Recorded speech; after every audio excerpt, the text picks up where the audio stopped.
चलिए, good morning everyone. कैसे हैं आप सब? बेटा, आज हम पढ़ेंगे मेंबर्स के आगे की सिचुएशंस को। 2 मिनट ध्यान से सुनिएगा, जरा कंसंट्रेशन के साथ। ओके, इधर देखो, एक चंपा class. Who may become member. भाई, लास्ट क्लास में हमने पढ़ा था मोड्स ऑफ मेंबरशिप। क्या पढ़ा था? मोड्स ऑफ मेंबरशिप, ठीक है। आज हम डिस्कस करेंगे कौन सा व्यक्ति क्या बन सकता है बेटा, मेंबर बन सकता है किसी भी कंपनी में। वो कहते हैं subject to memorandum and article, right. Any क्या लिखा बेटा? सिव जुरिश, यानी किसको बोलते हैं? Legal person. क्या बोलते हैं बेटा? जो कॉम्पिटेंट। क्या हो बेटा? कहते हैं a person who is competent to accept company itself can become a member of a company. However, it is an important to note the following points in relation to certain organization and persons. ठीक है, तो चलो, यहाँ पर कुछ list of persons दे रखा है, उसके बारे में हम डिस्कस यहाँ पे करने वाले हैं। अलग अलग, बहुत इंपॉर्टेंट सेक्शन। क्या बेटे? बहुत इंपॉर्टेंट है। कंपनी मेंबर हो सकती है, एवरीवन नो दिस, बट इसमें एक सेक्शन कराऊंगा, section 19। This is very very important, ठीक है। दूसरा कहना है सब्सिडरी कंपनी मेंबर नहीं बन सकती अपनी होल्डिंग कंपनी की। हाँ, पार्टनरशिप मेंबर नहीं बन सकता है, ठीक है। एलएलपी मेंबर बन सकती है बेटा। Section 8 company can also be member. Foreigner member बन सकता है, बट इसके बारे में कुछ सिचुएशंस पे डिस्कस करेंगे। माइनर एंड सोसाइटीज, ठीक है। वैसे तो जनरली देखा जाए तो माइनर कॉम्पिटेंट तो है नहीं, मेंबर तो नहीं बन सकता, बट क्या एक केस में बन सकता है। तो here we are going to understand every aspects regarding membership। अब जरा इधर ध्यान कंडीशन से। सबसे पहला टॉपिक है कंपनी। इधर देखो सारे। सर, एक कंपनी, अगर मैं कंपनी से की बात करूं, तो एक आर्टिफिशियल लीगल पर्सन है। क्या है बेटा? आर्टिफिशियल लीगल पर्सन है, ठीक। जिसकी अपनी से बात लॉ के नजर में एक व्यक्ति माना जाता है। तो सर कहते हैं company can hold shares of another company. मतलब किसी दूसरी कंपनी के शेयर्स आप क्या कर सकते हैं बेटा? होल्ड कर सकते हैं,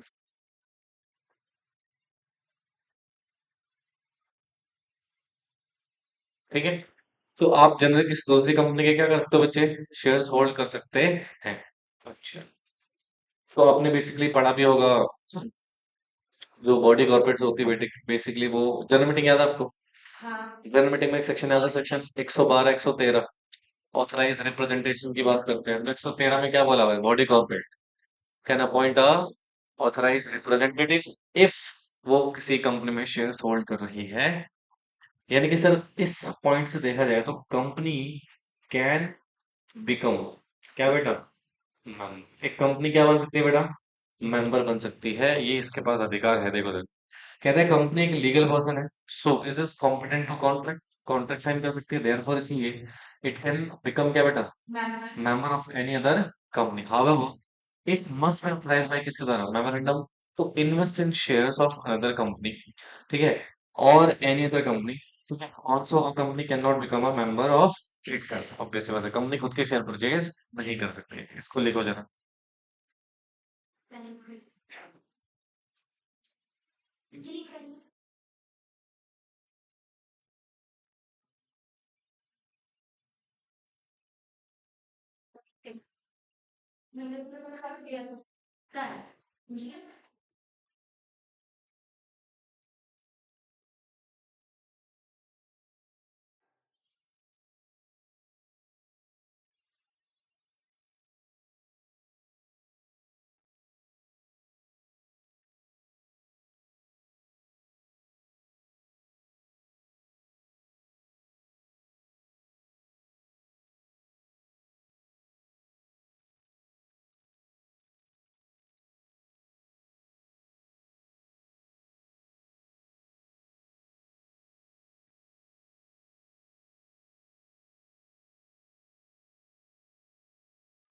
ठीक है,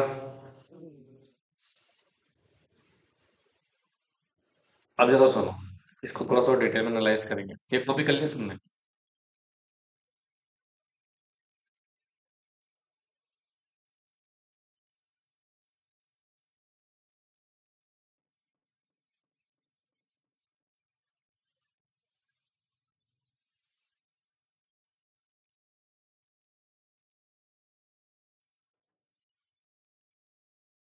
सी, एक सिचुएशन समझो।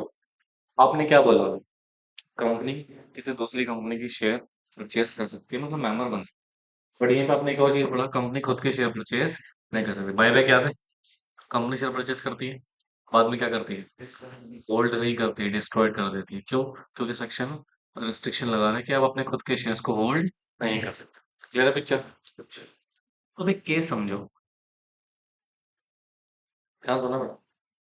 एक सेक्शन है, सेक्शन 19 ऑफ कंपनीज एक्ट 2013। कौन सा सेक्शन है? Section 19 of companies act 2013, 19। क्या बोलता है सर ये 19? ये कह रहा है सर, एक कंपनी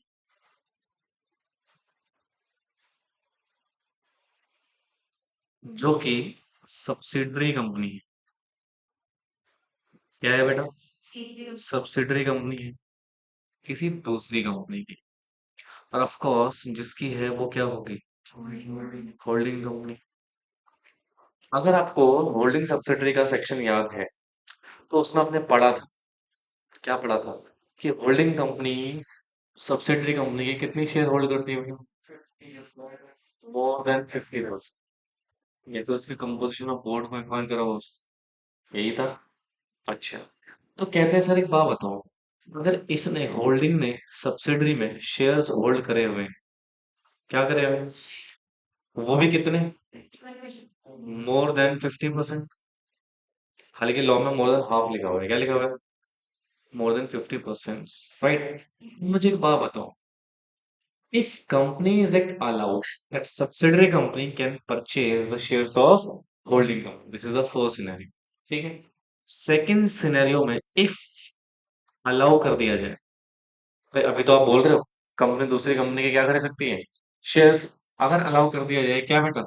तो by shares of holding company. तो मुझे एक बात बताओ, ये तो भैया होल्डिंग सब्सिडरी खेलते रहेंगे, कभी वो उसकी होल्डिंग, कभी वो उसके सब्सिडरी, कभी वो उसके सब्सिडरी, कभी वो उसकी होल्डिंग। इसी इसी दिन के लिए आएंगे यहाँ पे। तो यहाँ पर सेक्शन 19 रेस्ट्रिक्शन लगाता है, कहता है नॉट अलाउड है जी। क्या है बेटा? Not allowed as per section 19, यानी कि सेक्शन 19 कहता है कि कोई भी सब्सिडरी कंपनी डायरेक्टली इनडायरेक्टली या खुद या फिर अपने नॉमिनी के जरिए शेयर्स होल्ड नहीं कर सकती। किसमें? Holding. Are you getting my point? ना तो खुद, ना तो अपने नॉमिनी के जरिए, और ना ही होल्डिंग कंपनी किसी प्रकार के शेयर इशू कर सकती है। किसको? Subsidiary company. यानी कि तीन सिचुएशन। पहला, डायरेक्टली भी अलाउड नहीं है, इनडायरेक्टली भी अलाउड नहीं। I hope so understand directly indirectly का मतलब क्या है। Indirectly you can write here pro nominee, किसके जरिए? यानी कि आपने किसी और को नॉमिनेट कर दिया, उसने खरीद ली, ऐसा भी नहीं हो सकता। और ना ही होल्डिंग कंपनी इशू कर सकती है क्या बेटा? Can't issue shares to subsidiary company. यानी कि ना ही सब्सी कंपनी को आप शेयर होल्ड कर सकते हैं, आई मीन इशू कर सकते हो, सॉरी। ये तीनों ही चीज क्या है बेटा? नॉट। चलिए यहाँ तो हमने लिख ही दिया है, ये दो चीज लिख देते हैं। ठीक है, नॉट अलाउडेड। और यहाँ तो मैं लिख ही चुका हूँ कि शेयर इशू नहीं कर सकते। किसको बेटा? Subsidiary company. Are you getting my point? समझ आया? तो इनकी सिंपल सी बात है, subsidiary company can not hold any shares in. अच्छा, सर एक बात बताओ, situation number one, situation number one. अभी सिचुएशन नंबर वन क्या कह रहा है, ध्यान से सुनना, कंसंट्रेशन से। ये कह रहा है भाई एक बात बताओ, एक कंपनी है, कंपनी वन, क्या है बेटा? और एक है कंपनी टू। बोलो। ओके, मान लो कंपनी वन ने, अभी ये ना तो सब्सिडरी है एक दूसरे के, ना होल्डिंग वगैरह है, ठीक है? कंपनी वन ने शेयर्स होल्ड करे हुए, क्या करे हुए? होल्ड। किसमें? Total paid up share capital का 1%। टोटल पेड अप कैपिटल या share capital, what ever is. समझ में आ रहा मैं क्या कह रहा हूँ? यानी कि कंपनी वन ने कितने शेयर खरीदे हुए? 1% शेयर किस में? कंप्लीट हो में, और अभी इनके बीच में होल्डिंग सब्सिडी का रिलेशन नहीं है। यहाँ तो कोई दिक्कत कब? अच्छा सर, इसके बाद this is the first one, later on ये वाली company,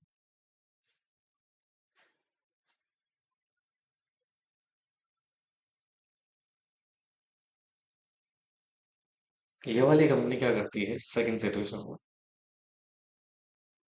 purchase 55% shares of company. मतलब यह कंपनी टू ने कितने परसेंट शेयर एक्वायर कर लिए?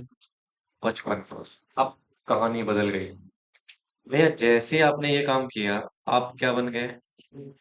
Holding company. आप क्या बन गए? Subsidiary company. बट समस्या क्या है सर? कौन सी कंपनी बन गया? Subsidiary company. समस्या क्या है? सेक्शन 19 तो प्रॉब्लम में आ गया ना। तो ये इस 1% शेयर का मैं क्या करूं? वापस कर दूं? हाँ भाई, अभी अभी क्या पढ़ा आपने? सब्सिडरी कंपनी होल्डिंग के शेयर परचेज नहीं कर सकती। भाई इस सिचुएशन में अगर आप देखोगे तो शेयर्स तो परचेज हो गए, और अभी हुए हैं, पहले हो चुके थे। पहले हो चुके थे, हाँ कि ना? तो इस सिचुएशन में क्या करें? क्या शेयर्स वापस करें, या फिर इन शेयर्स को डिस्ट्रॉयड करें? क्या करें बताओ? सुनो ध्यान से। सो ये जो सिचुएशन है बेटा, this is exception of section 19। मतलब ऐसे अगर आपने कोई शेयर्स होल्ड करे हुए हैं, देन आप होल्ड कर सकते हैं इन शेयर्स में सब्सिडरी का, but not having any voting rights. आपके इन शेयर्स में क्या नहीं होंगे बेटा? वोटिंग राइट्स नहीं होंगे। Are you getting my point?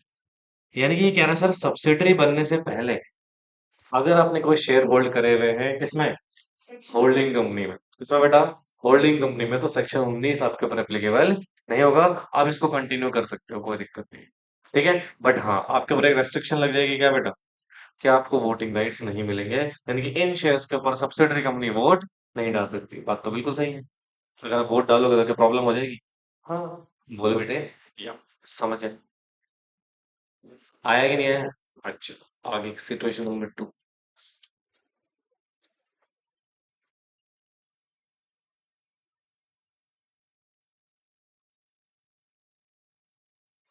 Situation number 2 कहती है सर, ध्यान सुनो बेटा, कंसंट्रेशन से।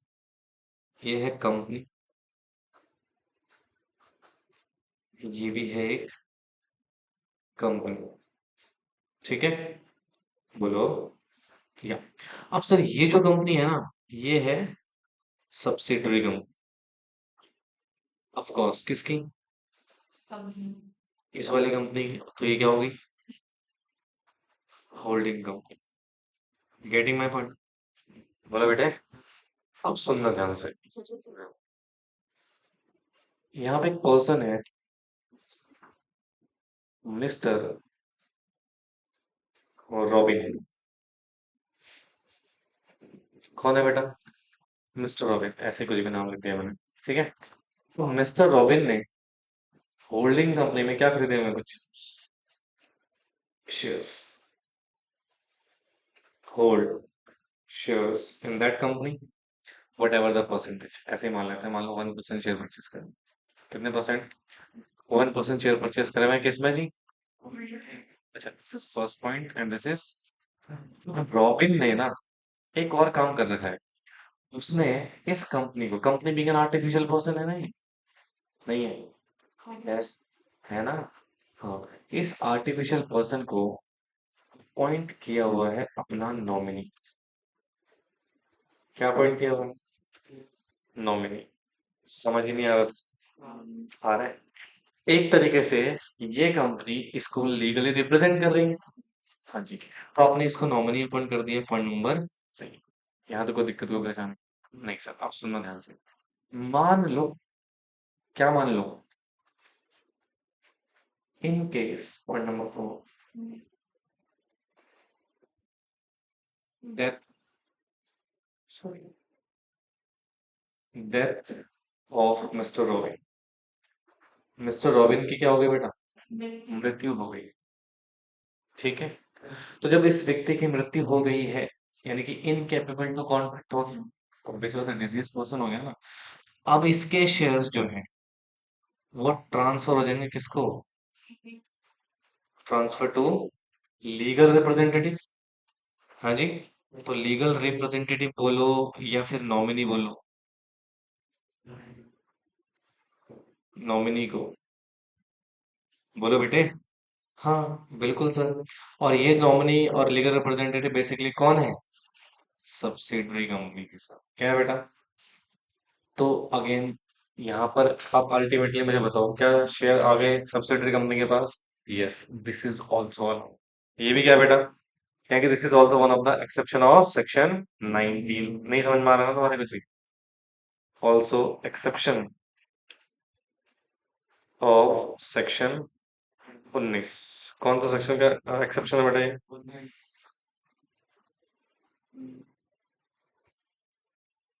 ओके। वैसे सेक्शन 19 का एक्सेप्शन बन गया। सर, वोटिंग राइट्स क्या करें? हाँ जी। वोटिंग राइट कर, वोट दे पाएगा ये? Voting right can also exercise, यानी कि इस केस में वोटिंग राइट्स को रेस्ट्रिक्ट नहीं करोगे, क्योंकि इसमें डायरेक्टली आपकी इन्वेस्टमेंट थी या किसी और की? You are just a representative of that person जो इनकेपेबल टू कॉन्ट्रैक्ट हो गया है। तो आप वोट डाल सकते हो। क्या कर सकते हो बेटा? वोट, यानी कि इसमें वोटिंग राइट्स हो। समझ लो, ऐसे सरप्राइज मिलता है बेटा। यहाँ तक कौन दिक्कत, कौन परेशान?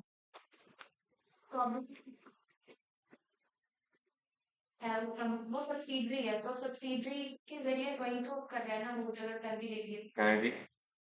उसमें प्रॉब्लम क्या थी फर्स्ट केस में, अगर वो वोट कर भी देती, क्योंकि वो उसकी सब्सिडरी है, अल्टीमेट कंट्रोल तो उसका ही होगा, होल्डिंग कंपनी का। सब्सिडरी सब्सिडरी अगर वोट भी देगी तो होल्डिंग कंपनी खुद ही करा रही है ना एक तरह से। क्या? अगर मैंने किसी सपोज मान लो I am a holding company in your subsidiary company, ठीक है, और ultimately you are nothing but me. हाँ। ठीक है। तो आप किसी रेजोल्यूशन में क्या कर रहे हो? वोट डाल रहे हो। ठीक है। क्या काम में प्रॉब्लम आ सकती है? अच्छा हाँ। अल्टीमेटली वहां पे क्या होगा बेटा? जैसे सपोज मान लो अगर वोट डालने का अधिकार दिया जाए, भैया सब्सिडरी कंपनी में 55% शेयर्स हैं, 45% किसी और के, पब्लिक है। अब आप एक ऑथराइज रिप्रेजेंटेटिव अपॉइंट करोगे, ठीक है, वो आएगा, क्योंकि कंपनी से नहीं आएगा ना वोट डालने के लिए, कौन आएगा? Don't you think there is a lots of conflict? इसलिए मना करते हैं। ठीक है। अच्छा बेटा देखो, क्योंकि कंपनी की खुद की इन्वेस्टमेंट है उसमें। यहाँ खुद की है क्या? नहीं। Again there is a company. कहा था ना इंपॉर्टेंट है, ये भी कंपनी है। प्राची समझ में आ रहा है? Incapable person. ना मेरा नाम वहाँ वो वर्ड हटा के मेरा नाम डाल देना, सपोर्ट होल्डिंग कंपनी। अरे मैं कह रहा था वो इनकेपेबल वाला समझ में आया नहीं आया?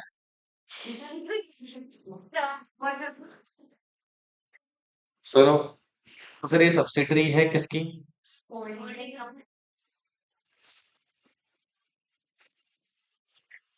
अब सर यहाँ पे अ, वो लड़के कहते हैं मेकअप का वगैरह आज आज क्या? Oh my God, okay. सुनो सुनो सुनो। श्श्श। एक पर्सन है मिस्टर एक्स, ठीक है, इनके पास कुछ शेयर्स हैं, बट इन्होंने ना इन शेयर्स का ट्रस्टी अपॉइंट किया हुआ है। किसको अपॉइंट? ट्रस्टी क्या अपॉइंट करा बेटा? ट्रस्टी किसका बेटा? इन शेयर्स का। यानी कि सर ये कंपनी शेयर्स होल्ड कर तो नहीं है, बट एज अ ट्रस्टी। कैसे होल्ड करे बेटा? एज अ ट्रस्टी आप कर सकते हो, बीइंग आर्टिफिशियल पर्सन आप ट्रस्टी हो सकते हो। आपने as a trustee share hold करे हुए हैं, तो प्रश्न आता है कि भैया सब्सिडरी ने होल्डिंग के क्या कर लिए? ये शेयर्स किसके हैं बेटा? Holding company. तो दिस इज ऑल्सो ये भी क्या बेटा, एक एक्सेप्शन है। क्या बेटा, एक्सेप्शन है किसका, सेक्शन 19 का। और यहाँ पे वोटिंग राइट अलाउड होते हैं, वोटिंग राइट्स ऑल्सो अलाउड।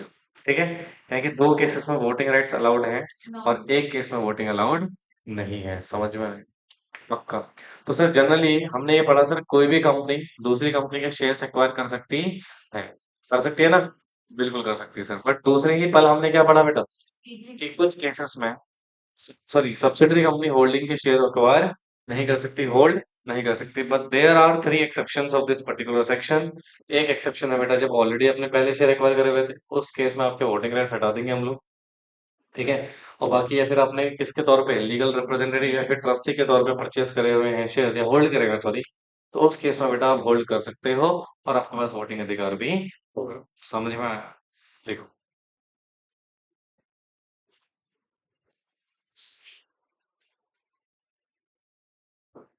तुम एक जन्म लगाओगे इसको लिखने में, थोड़ा जल्दी लिखना।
बच्चे बड़े प्यारे लगते हैं।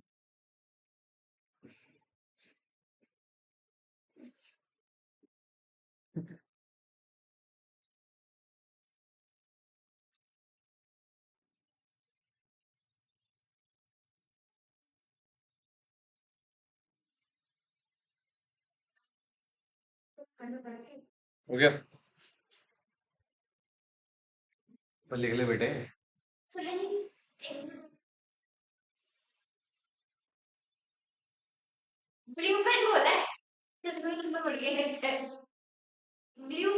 क्यों है? आप पेन पेन कहाँ से हो गए?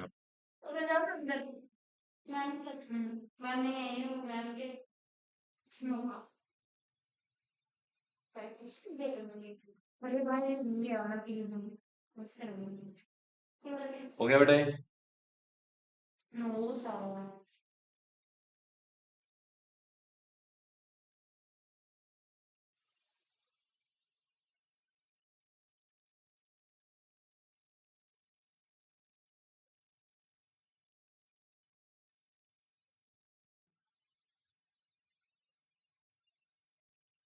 बस आपसे सारा मैटर बुक से चलेगा।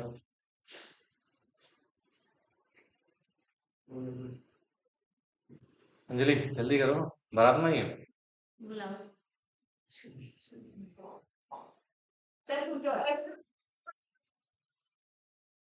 क्या हो जाता है? अभी हो कहाँ पे तुम?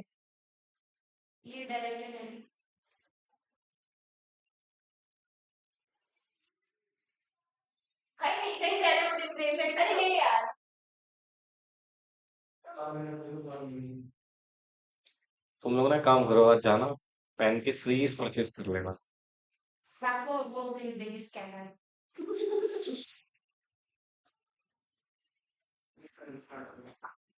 बस बस बस बस बस। ऐसा लगता है स्कूटर स्टार्ट हो रहा है।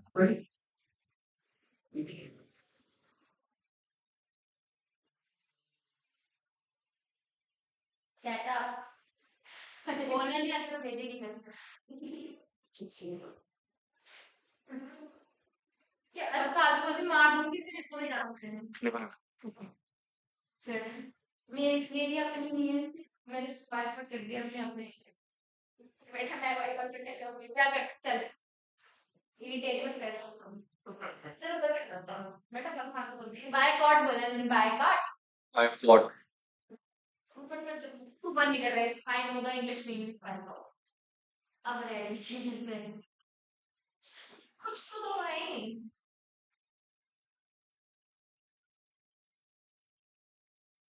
मेरी कॉपी तो सब रेडी हो जाएगी नहीं सीरियसली एक ना कॉम्बो आता है इसमें बहुत सारे कलर के पेन होते हैं ब्लू ब्लैक वाइट पिंक आता है। अरे मैं पहले नोट्स बनाता था ना तो मैं ले गया था। हाँ लिक्विड ज्यादा होता है उसमें। ले आना तो ठीक है पैसे दे दूंगा मैं। पेन है ना वो लिख। पहले निकलेगा स्टॉप दूसरे हाँ निकलेगा वो ले लेना कुछ वो कहो। मतलब एक राइटिंग अच्छी आती है उसे राइटिंग अच्छी है वो अच्छा होता है वो काम के पता लड़ते है रहते पेन के लिए बीच पे टूट गया सकता है।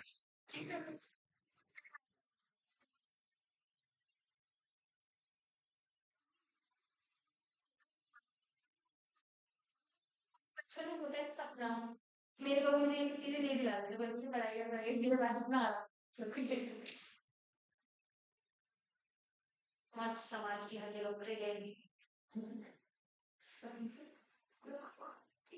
इतना समझाया था उसको लास्ट का फिर भी इंसान अपनी फितरत को नहीं भूलता है। एक सांप को जितना दूध पिला दो वो डसना छोड़ेगा थोड़ी। एक कहावत। अरे कहावत बोल रहे हैं जैसे बिच्छू है उसको तुम पालोगे ठीक है वो भाई उसकी फितरत क्या है डंक मारना तो मारेगा वैसे ही इंसान है वो अपनी फितरत थोड़ी बदल रहा जितना मर्जी समझा लो उसको। सिलेक्शन ऑफ शब्द।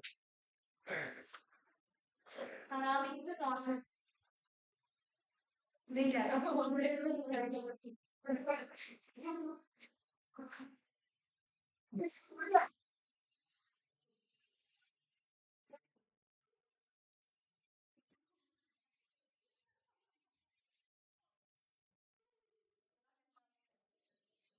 शाबाश।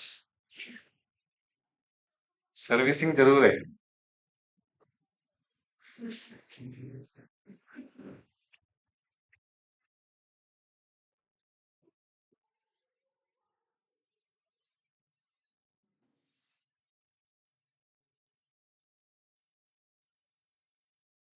हो गया ऊपर वाला हो गया।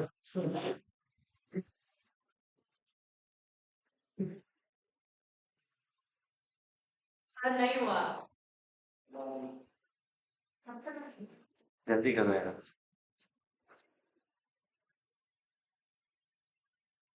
प्रोफेशनल बनो थोड़ा से। फिर आपने इतनी तेज आने लग रही है पता है फिर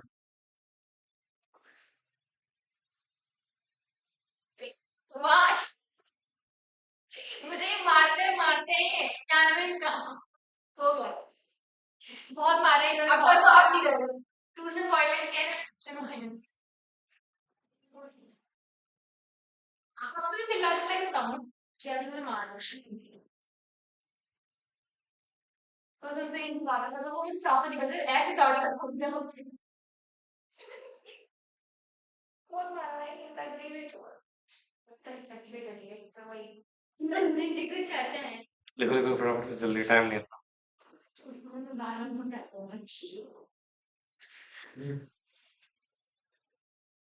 मेरे पर नहीं तो बाहर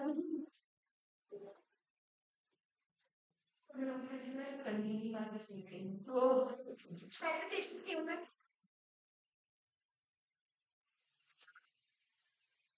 सही कह रहा है।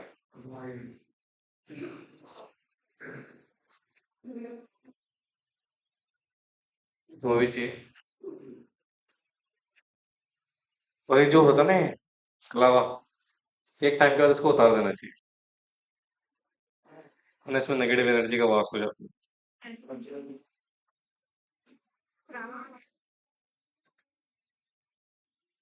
लिखा। धन। नहीं लिखा सर। तो जल्दी करो ना यार, तुम लोग बातें इतनी करते बेवकूफ लोग। ऐसा लगता नहीं है सीएस को पढ़ा रहा हूँ। इतना तो 11th वाले समझदार है। कोई नहीं। करोड़ करो। ओहो सर। एक तो पता नहीं कैसे लिखती है। अबे बेवकूफ, पहले ऊपर वाला कंप्लीट कर लिया कर, बस समझाया तो है। दिमाग से पैदल लोग। सर आप पहले लिखाई बता नहीं। जल्दी फटाफट, टाइम नहीं इतना। वैसे तो नहीं।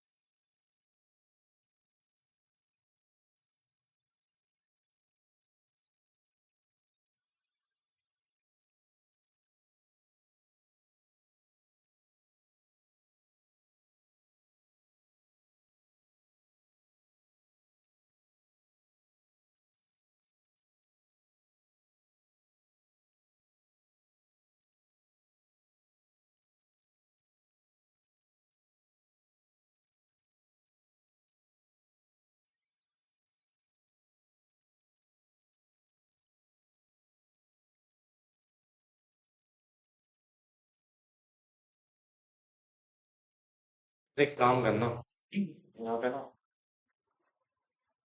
आग लिखना कल इंस्टाग्राम। हम तो किसी बेचारे को मारे। मैंने लिखी।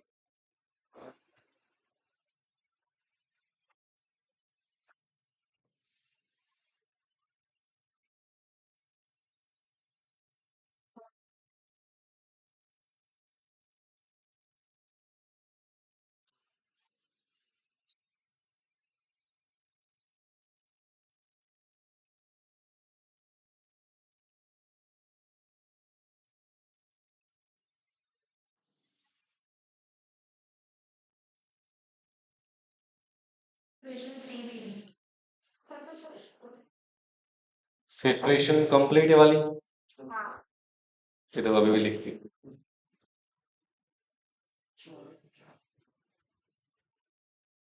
छूट गया।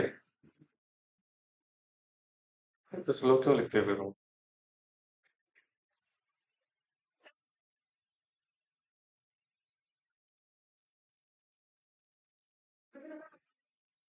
तुम बोले मैडम कॉल।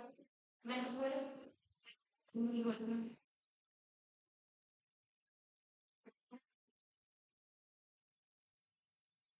ज्यादा नहीं बोला। सर आपने मार दिया अभी पूरे दिन बोल रही अभी तो कोनी कोनी पड़ी। उसको पड़ेगी फिर। आप बस मुझे ही मारते हो। समझा। हर किसी को मारते फिर। हरकतें भी तो तुम्हारी वैसी हैं, लिखने वाली। मैं तो सीएस के बच्चे को इतना मारता भी नहीं इतने कुत्ते की तरह हम पिटते हैं आपसे। फिर इसने क्या बोला?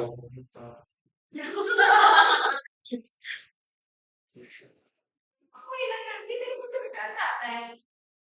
संगत का असर है। मेरे मुंह से कुछ निकलता है बहुत। क्या लिखा है? मैं ही गलत हूँ बस। तो ये मतलब लेक्चर मुझे एडिट करना पड़ेगा। एक मैं ही खराब हूँ यहाँ पे सारे वो दूर के धुले हुए एकदम मुंह से ना गए लोग पहले गौरव की आपने करके लिया फिर तो बहस का अच्छा ही नहीं हुआ। बोलिए। क्या? डन। लिखो लिखो फटाफट।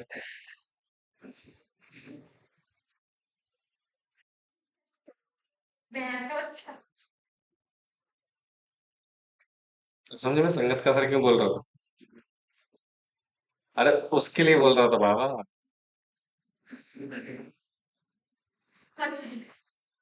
ये को हम ऐसे खेलते हैं।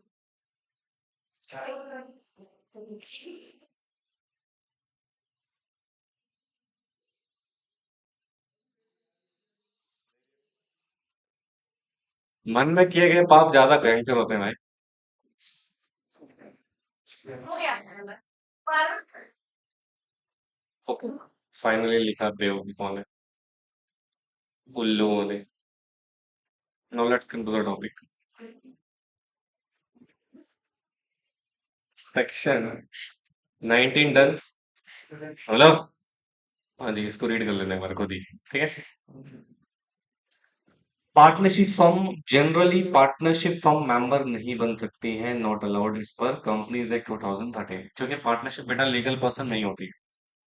Not being a legal person, partnership legal person नहीं होती, बट इसका एक एक्सेप्शन है बेटा। क्या है कि ये एक्सेप्शन क्या है बेटा, become member of company, sorry, accept in case of company registered under section 8, यानी कि सर सुनो, पार्टनरशिप फर्म कैन बी या can become member of section 8 company के मेंबर बन सकती है। समझे? बोलो यार। हाँ जी सर, दिस इज पॉसिबल। आगे देखो क्या कह रहे हैं, बातें मत करो। एलएलपी, एलएलपी बन सकती है मेंबर, क्योंकि एलएलपी क्या होती है बेटा, लीगल पर्सन होती है। क्या होती है बेटा, लीगल पर्सन होती है। ठीक है, तो देखो क्या लिखा, बीइंग इनकॉर्पोरेटेड बॉडी कॉर्पोरेट्स या फिर LLP can become a member of company section 8 company. तो सर सेक्शन 8 कंपनी जो नॉन प्रॉफिट मेकिंग कंपनी होती है, इसको लाइसेंस मिला है सेक्शन 8 में, ये भी मेंबर बन सकती है किसी दूसरी कंपनी, बट इसका ऑथराइजेशन किसके थ्रू होना चाहिए बेटा, मेमोरेंडम के थ्रू। मेमोरेंडम में हो कि हाँ ये कंपनी इन्वेस्ट कर सकती है, तो ही कर सकती है, अदरवाइज पॉसिबल नहीं है। क्या फॉरेनर बन सकता है? यस, बट उसको फेमा के रूल्स फॉलो करने पड़ेंगे। A foreigner may take shares in Indian company and become a member subject to the provision of foreign exchange management act, second group में पढ़ोगे बेटा ईसीएल वाले में। ठीक है, but in event of war, अब कैसी बात है, वॉर के टाइम पे बेटा वो एलियन एनिमी बन गया ना, उसकी वोटिंग पावर और उसके राइट्स को हम क्या करेंगे, सस्पेंड कर देंगे जब तक लड़ाई युद्ध का माहौल चल रहा है। बट यहाँ पर एक सिचुएशन है बेटा, आरबी की गाइडलाइंस के हिसाब से जितने भी लैंड बॉर्डर वाले कंट्रीज हैं, उनके पर्सन बेटा इंडिया में शेयर परचेज नहीं कर सकते हैं, करेंगे भी तो वो आएंगे दैट इज अप्रूवल राउंड से। किससे बेटा, यानी कि आपको होम मिनिस्ट्री का अप्रूवल लेना पड़ेगा। ठीक है। माइनर बन सकता है क्या, कहते हैं minor who is not a legal person. क्या बेटा, लीगल पर्सन मतलब ये कॉम्पिटेंट नहीं है, क्या नहीं बेटा, राइट। तो इनकॉम्पिटेंट टू कॉन्ट्रैक्ट है, तो ऑब्वियस सी बात है ये एक मेंबर नहीं बन सकता। Consequently an agreement with minor take share से वॉइड ऑफ इन इश्यू। हाँ, बट इसका एक्सेप्शन है। क्या बेटा इसका, if fully paid up shares issue कर दिए जाए, क्या कर दिए जाए बेटा, fully paid up shares issue कर दिए जाए, इशू टू माइनर, उस केस में माइनर मेंबर बन सकता है, क्योंकि आपने उसकी लाइबिलिटी क्या कर दी बेटा, खत्म कर दी। इशू टू माइनर होगा, ठीक है, माइनर को। तो उस केस में क्या बन सकता है बेटा, वो मेंबर, क्योंकि बेसिकली आपने उसकी लाइबिलिटी सारी क्या कर दी, खत्म कर दी है। तो अगर आपने माइनर की लाइबिलिटी खत्म कर दी है, तो of course he can be a member of company. देखो, it has been held by the company law board, जो कि आज रिप्लेस हो गया किससे बेटा, ट्रिब्यूनल से। कहते हैं agreement in writing with a minor become a member may be signed on behalf of बेटा minor and his lawful guardian, या फिर registration of transfer in name of the minor acting through और his और guardian के through specific leave है। Shares are fully वेट of can not be refuse on ground of transfer of the minor, मतलब ट्रांसफर हो सकते हैं माइनर के नाम पे, शेयर होल्ड हो सकते हैं, बट इसके नाम पे होंगे एग्रीमेंट बेटा, उसकी गार्जियन पे, किसका नाम पे बेटा, तो वहां कंपनी रिफ्यूज नहीं कर सकती। तो केस था Nandita Jain versus Bennett Coleman and company limited. तो this is the basic situation, समझ में आ रहा है? बाकी ये वाला केस लो आप पढ़ लीजिएगा सर, बहुत सारे केस लो हैं, सब पढ़ लेना। इंसॉल्वेंट, कौन होता है insolvent, unable to pay his indemnity. A person who, okay, यानी कि इंसॉल्वेंट और बैंकरप्ट में डिफरेंस होता है। इंसॉल्वेंट बैंकरप्ट में क्या होता है बेटा, डिफरेंस होता है। क्या डिफरेंस होता है भाई, बैंकरप्ट वो जिसकी एसेट सोल्ड आउट हो चुकी है, इंसॉल्वेंट वो जो अनेबल टू पे, क्या है बेटा, डेट्स है, अनेबल Yes, sir. टू पे हिज डेट्स, यानी कि जितने भी उधार वगैरह है वो आप पे नहीं कर सकते हो, आप असमर्थ हैं, तो इंसॉल्वेंट है। तो इंसॉल्वेंट मेंबर बन सकता है क्या, हाँ बन सकता है। मेंबर होता है एक्चुअली में वो, जैसे मान लो आपने किसी कंपनी में शेयर खरीदे हुए हैं, you are a member, but सारे राइट रिसीवर को ट्रांसफर हो जाएंगे, किसको ट्रांसफर हो जाएंगे, देखो, insolvent may become a member of a company so long as he is on registered member, right, he entitled to vote, but loss of all beneficial interest, मतलब जितना भी इंटरेस्ट है वो लॉस कर जाएगा बेटा, in the shares of the company will be, dividend वगैरह जो भी मिलेगा किसको मिलेगा, ऑफिशियल असाइनी को या फिर रिसीवर को। ये केस था बेटा मॉर्गन वर्सेस ग्रे। कौन सा केस था? मॉर्गन प्रोसेस के लिए, जहां पर इंस्टॉलमेंट के नाम पे शेयर्स होंगे, वोटिंग राइट्स भी कर सकता है वो, मेंबर भी है, बट उसके बेनिफिट सारे के सारे किसके पास होंगे बेटा? ऑफिशियल रिसीवर या साइनी के पास, ठीक है। हिंदू अनडिवाइडेड फैमिली मेंबर बन सकती है ऑफ कोर्स नॉट, बट कर्ता के थ्रू खरीद सकते हैं शेयर्स। हाँ, तो देखो, एचयूएफ कोई जरूरी पर्सन तो है नहीं, although a person for the purpose of income tax act, कहते हैं HUF is represent by karta. There is no legal bar on HUF to invest the money in shares and security of the company. Act does not prohibit, मतलब act ने prohibit नहीं करी membership HUF की, but Hindu undivided family अगर shares registered कर रही है किसके नाम पे बेटा? कर्ता के नाम पे, तो अलाउड है। किसके नाम पे अलाउड है? कर्ता के नाम पे, समझ रहे हो? यानी कि जनरली जुरिडिक्स पर्सन तो नहीं है तो मेंबर तो नहीं बन सकती, बट एज सच कोई बार भी नहीं लगा हुआ है, क्या नहीं लगा बेटा? हाँ, और कर्ता इज ऑल्सो रिप्रेजेंटिंग किसको बेटा? एचयूएफ को। तो अगर एचयूएफ का कुछ पैसा कर्ता इन्वेस्ट कर रहा है कंपनी में, तो कर्ता can invest money in behalf of Hindu undivided family. समझ में आ रहा है? कर्ता कौन होता है? So, main person होता है head of the head of the family, जो मैनेज करता है पूरे बिजनेस को। एक होता है पॉनी, एक होता है पॉनर। firm. फिर बोले फिर मार रहे हो, आदत से मजबूर हो क्या करूं? इसका क्या करूँगा? पॉनी, ठीक है। आपने कौन सा पढ़ा होगा? प्लेज का। मान लो पॉनर, जो कि एक्चुअल ऑनर है किसका बेटा? शेयर्स। इसने प्लेज कर दिए शेयर्स किसके नाम पे? पॉनी के नाम पे। तो क्या पॉनी बेसिकली मेंबर हो सकता है क्या? जनरली नॉट, ये मेंबर नहीं हो सकता। बट एक बार बताओ, अगर इसने फ्रॉड कर दिया, पेमेंट नहीं किया, तो क्या लीगल ओनरशिप ट्रांसफर हो जाएगी पॉनी के पास? तो उस केस में मेंबर बन जाएगा। देखो, pawnee has no right to foreclosure since the never had the absolute ownership at law. Obvious बात है, इसके पास एब्सोल्यूट ओनरशिप नहीं होती, पोजीशन हो सकती है शेयर्स की, ठीक है, या फिर पोजीशन भी नहीं होगी, राइट हो सकता है। क्या हो सकता है बेटा? His equitable title cannot be exceed what is specifically granted by law. In this sense, pledge differ from the mortgage. Right? In case of Pony, cannot treat as a holder of shares. Pledge in this, जो भी pledge कर रहे हैं उसके favour में, उसका वो shares का holder नहीं माना जाएगा। Owner continue to member and exercise the right. मतलब जितने भी rights होंगे वो सारे के सारे कौन exercise करेगा बेटा? Owner ही exercise करेगा, Pony exercise नहीं करेगा। इसको pledger और pledgee भी बोलते हैं। क्या बोलते हैं बेटा? Pledger और pledgee, लिखो लिखो। Not consider member. जगह में बेवकूफ हो। यहाँ लिख लो ना, यहाँ तो है।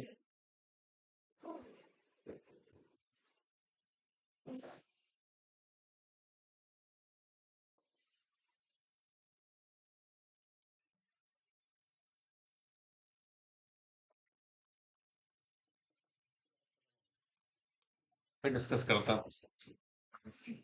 और आपको भी हंसी आ रही थी कि नहीं आ रही फोन में सुन के? आ रही कि नहीं आ रही? मैं तो अच्छी हूँ। पहले नहीं आ रही थी, फिर अनुष्का का चेहरा याद आ गया।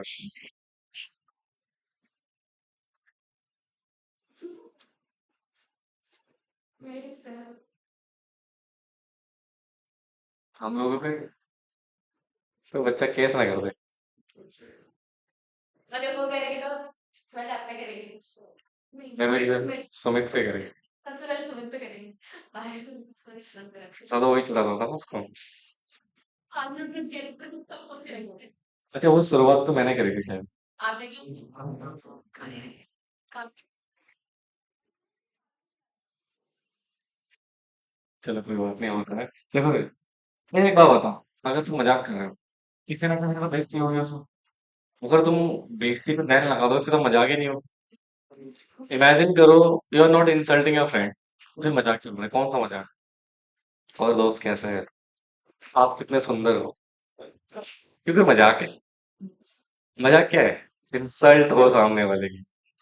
समझ रहे हो? जैसे पौनी है, अब मैं इसको लेडी फिंगर बोलूं, मजा आएगा तो लोगों को हंसी आएगी। अब मैं इसको बोलूं, आप कितना सुंदर हो बेटे, आप बहुत अच्छे हो बेटा, किसको हंसी आएगी? अच्छा, सुंदर पे मजाक आए, हंसी आएगी, अब तो ये भी जोक हो गया फिर तो। क्योंकि सबको पता है ना फिर नहीं यूज ओके, होती देखो से रिसीवर कौन होता है बेटा? है। रिसीवर मत जो रिसीव कर, बेवकूफ हो जाने देखो। ऊपर बेसिकली एग्जांपल पढ़ा था हमने, किसका? इंसॉल्वेंट। तो जनरली होता क्या है, जब कोई व्यक्ति इंसॉल्वेंट हो जाता है, उसके सारे शेयर्स एसेट्स वगैरह किसके हाथ में होते हैं? रिसीवर के। तो क्या रिसीवर को मेंबर मानोगे? नहीं बेटा, देखो, और रिसीवर जिसका नाम एंटर नहीं है किसमें, तो भैया वो मेंबरशिप का राइट भी एक्सरसाइज नहीं कर सकता है। सिर्फ कौन मेंबर रहेगा बेटा? यस, यानी कि जो इंसॉल्वेंट व्यक्ति है। ठीक है, समझ में आ रहा है? हाँ, क्या society as a legal person member बन सकती है क्या? तो कहते हैं सर, दिस पर्टिकुलर नोटिफिकेशन के थ्रू कहते हैं जो सोसाइटी है रजिस्टर्ड है कौन सा एक्ट में बेटा? Society Registration Act should not deem to be body corporate within the meaning of the provision जो भी आपके कंपनी एक्ट में दिए हुए हैं। तो इसका मतलब that legal person treat having a legal separate legal entity from the member constituting the capable to becoming the member of the company in this situation। यानी कि जब सोसाइटी लीगल पर्सन नहीं है तो ये मेंबर भी नहीं बन सकते। तो person taking share fictitious name पे शेयर्स ले सकते हो क्या आप? झूठा नाम पे नहीं। देखो, a person who takes shares in a name of fictitious person become liable to member incurring the criminal liability under section 38। तो जैसे मान लो कोई व्यक्ति मर चुका है, क्या हो चुका है बेटा? और उस मरे हुए व्यक्ति के नाम पे अपने शेयर होल्ड करे हुए हैं। तो ये वैलिड है क्या? नहीं सर, तो क्रिमिनल ऑफेंस है, सेक्शन 447 की पेनल्टी आपके ऊपर लग सकती है। कौन सा पढ़ा होगा आपने डिपॉजिटरी होल्डर का? ग्लोबल डिपॉजिटरी होल्डर्स, जो रिसिप्ट्स होते हैं basically, can become a member of company. क्या वो मेंबर बन सकता है कंपनी का? भाई देखो, जब तक भाई जीडीआर को शेयर्स तो है नहीं। हालांकि GDR is a that is derivative instruments, जिसकी अंडरलाइंग एसेट्स क्या होती है बेटा? शेयर्स ही होती है। पता है? वो बताना पड़ेगा बेटा। बताया तो होगा वैसे। बेवकूफ हो वाला कौन? अगर मैंने याद दिलाया, बताया हो तो पिटेगी। कौन एंकर कौन एंकर सुनना है? लिसन, लिसन, संभालो, सुनो। अब जरा ध्यान से सुनिएगा प्लीज। जी हाँ। सर क्या होता है ना, समटाइम इंडियन कंपनी, कौन सी कंपनी थी? इंडियन कंपनी शेयर्स इशू करना चाहती है विदेश में। कहाँ बेटा? जिसको हम बोलते हैं यूरो इशू। क्या बोलते हैं बेटा? याद आया कुछ? नहीं। Issue shares to foreign nation या फॉरेन कंट्री में। कहाँ बेटा? फॉरेन कंट्री में। बट जनरली करते ही नहीं है, ये बड़ा रिस्क होता है भाई, वोटिंग राइट चले गए तो, है ना? तो लॉ में एक सिचुएशन है यूरो इशू का, राइट? वो कहते हैं काम करो ना, आप शेयर्स को कन्वर्ट कर दो जी। क्या कर दो? कन्वर्ट कर दो एक डिपॉजिटरी इंस्ट्रूमेंट में। किसमें? अभी डिपॉजिटरी इंस्ट्रूमेंट या receipts what ever you said, depository receipts बोलते हैं बेसिकली वैसे तो इसको, है ना? एक काम करो, इसको ना सारे राइट्स दो। ये है शेयर्स ही, एक तरह से शेयर्स की परछाई है। क्या बेटा? परछाई। इसको बोलते हैं डेरिवेटिव इंस्ट्रूमेंट। क्या बोलते हैं? Derivative instrument. अच्छा, डेरिवेटिव इंस्ट्रूमेंट मतलब होता है सर एक ऐसी इंस्ट्रूमेंट जो अपनी इसकी खुद की कोई वैल्यू नहीं है बेटा। इसकी वैल्यू ड्राइव होगी किससे? इससे। इसको बोलेंगे अंडरलाइंग एसेट्स। क्या बोलेंगे? अंडरलाइंग एसेट्स मतलब जब कोई सिक्योरिटी अपनी वैल्यू किसी दूसरे सिक्योरिटी से डिराइव कर रहा है। हाँ, क्या कर रहा है बेटा? डिराइव इट्स वैल्यू फ्रॉम, किससे? मतलब ये अपने आप में कुछ नहीं है। अगर कल को बेचने जाओगे तो डेरिवेटिव डिपॉजिट सिर्फ कोई नहीं खरीदेगा आपसे। इसका मतलब सर, ये जो डिपॉजिट अगर मुझे बेचने हो तो हाँ, पहले आपको शेयर्स में कन्वर्ट करने पड़ेंगे। शेयर्स में शेयर्स की अल्टीमेट वैल्यू है, किसकी वैल्यू है? और डिपॉजिट रिसिप्ट क्यों इशू करो भैया यार? और हम इसमें सारे राइट्स देंगे आपको, क्या छोड़ के? All rights provided except voting rights. मतलब इसमें से क्या हटा देंगे हम? वोटिंग करना। बाकी जितने भी राइट्स इक्विटी शेयर होल्डर्स को मिलते हैं ना, वो सारे मिलेंगे आपको। डिविडेंड मिलेगा, वोटिंग राइट, सॉरी, जन्मदिन में आ सकते हो, बोनस शेयर्स मिलेगा, एवरीथिंग, राइट? बट क्या नहीं मिलेगा? नहीं। वोटिंग राइट्स नहीं मिलेंगे। ठीक है। और सर अगर मान लो डिपॉजिट रिसिप्ट है, अभी तो सर आपने तो वहां तो डिपॉजिट रिसिप्ट जीडीआर पढ़ा था हमने, है ना? तो कहते हैं सर अगर आप ये डिपॉजिट रिसिप्ट कहाँ इशू कर रहे हो? अमेरिका में। कहाँ इशू कर रहे हो? तो इसी को हम बोलते हैं एडीआर। क्या बोलते हैं?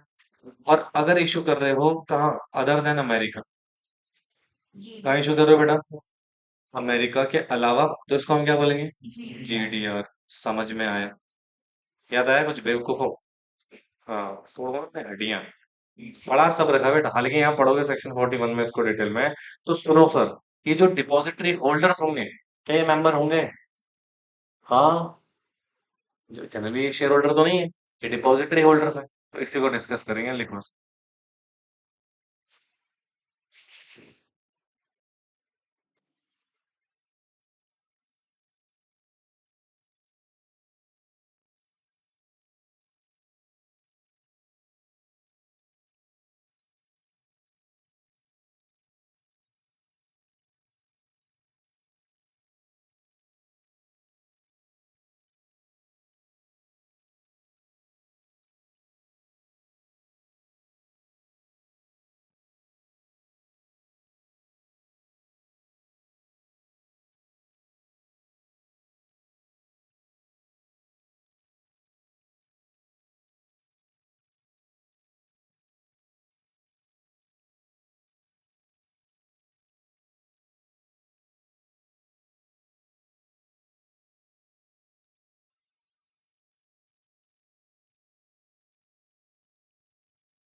ऊपर वाला स्पेस में छोड़ा।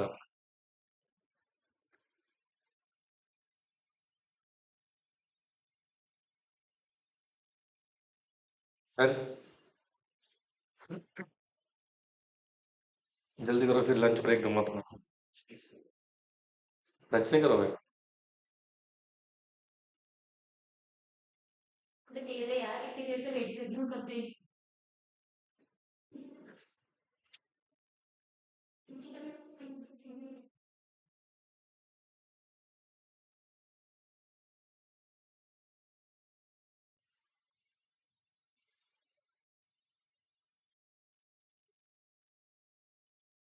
हो गया?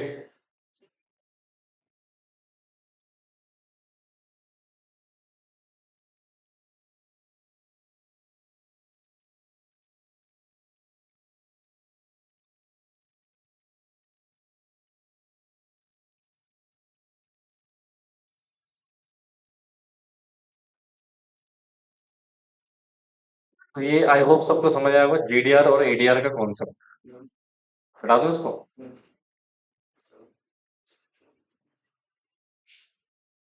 आप सुनो उधर ध्यान से।